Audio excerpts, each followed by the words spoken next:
ဘယ်နည်းပဲဖြစ်ဖြစ်ကောင်းတဲ့အလုပ်ကိုလုပ်ထားရင်ကောင်းကျိုးချမ်းသာပေးမှာပဲအဲ့ဒီမှာလဲလူတွေကထပ်ပြီးတော့ဖင်နွဲကြပြန်တယ်ဒီနေ့ကပြဿနာနေကြနေသေးတယ်ဒီနေ့လုံးလုံးဖြစ်သေးဘူးနောက်ရကြမှာရဲရစာကြမှာလုံးမှာပဲဆိုတော့ထပ်ရွှေ့ပြန်တယ်အဲ့တော့ပြဿနာရဲရစာဆိုတာဘုရားဟောတဲ့ဟာတွေမဟုတ်ဘူးဒါနော်ပြဿနာရဲရစာဆိုတာဘုရားဟောတာမဟုတ်ဘူးရွှေတကုံဘုရားတဲ့ရင်တောင်မှပဲစနေသားဆိုစနေတောင်သွားပြီးတော့ရှ िख ိုးခြင်းနဲ့အကျင့်အရှိနေသေးတယ်ဘယ်တောင်ကရှ िख ိုးကုသိုလ်ရဖို့ရအဓိကရှင်ထဲမှာဖြစ်ရမယ်ကုသိုလ်စေရနာသာဖြစ်တယ်တောင်းကအကျိုးပေးတာမဟုတ်ဘူးတောင်းကအကျိုးပေးရင်ကိုယ့်အိမ်မှာတောင်းလေးပဲချိတ်ထားလိုက်ပါနော်တောင်းလေးပဲရှာတာတအိမ်လုံးစနေသားဆိုစနေတွေအကုန်ရေးထားရမယ်တင်းနှင်းလာဆိုတင်းနှင်းလာတွေပဲရေးအဲ့ဒါတွေကအကျိုးပေးတာမဟုတ်ဘူးအဲ့တော့ဘုရားဘာသာဝင်တွေကရောထွေးပြီးတော့နေရထိုင်ရတာဖြစ်တယ်ရောထွေးနေတယ် tradition တွေနဲ့လူတွေရဲ့ယုံကြည်မှုတွေကပြတ်သားမှုမရှိဘူးအားနည်းနေတယ်အဲ့ဒါလိုယုံကြည်မှုတွေရောထွေးနေသည့်အတွက်ကြောင့်တရားနဲ့ပညာကရောပါလာတယ်တရားပညာစွမ်းအားရောပါလာသည့်အတွက်ကြောင့်အကျိုးပေးကြတော့လေမတန်ဘူးလို့ပြောမှာဖြစ်တယ်နော်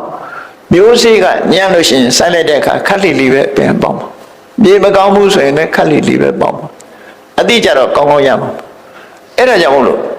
ဘုန်းကြီးတွေရှင်တဲ့နှလုံးထဲမှာအကြောင်းမရှိအကြောင်းမဟုတ်တဲ့ဟာတွေပေါ်မှာဆွဲလန်းဖင်နှေးပြီးတော့မနေပဲနဲ့ရှင်တဲ့ကသရစွမ်းအားနော်စိတ်ထဲကလုံးလစွမ်းအားအသိပညာဆိုတာဒါတွေဟာရှင်းတတ်နေဖို့လိုအပ်တယ်ပေါ့ဘယ်ရပဲဖြစ်ဖြစ်အသိပညာပရမအရေးကြီးတယ်အသိပညာနဲ့ဆင်ခြင်ပြီးတော့စဉ်းစားရမှာဖြစ်တယ်ဆုတောင်းမယ်ဆိုရင်တော့ပဲငါဆုတောင်းတာဟာရနိုင်ရဲ့လားဘာကြောင့်ရမှာလဲဖခင်ကငါ့ကိုဆုပေးတာလားသို့မဟုတ်ငါလုပ်တဲ့ကုသိုလ်ကြောင့်ရတာလားဆိုတာစဉ်းစားဖို့လိုအပ်တယ်ပေါ့နော်ဖခင်ဆုပေးမယ်ဆိုလို့ရှိရင်ဘာမလုပ်နဲ့သွားထိုင်တောင်းပေးမယ်ဆိုလို့ရှိရင်ပြောတာနော်အဲ့ဒါလေးနဲ့ရမှာမဟုတ်ဘူးချမ်းသာခြင်း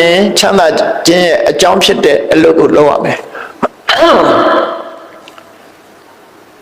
နိဗ္ဗာန်ရခြင်းနဲ့ဆိုရင်လည်းနိဗ္ဗာန်ရကြောင်းတရားကိုအထောက်အမှာစီးပွားဥစ္စာတိုးတက်ခြင်းနဲ့ဆိုရင်လည်းစီးပွားရေးကို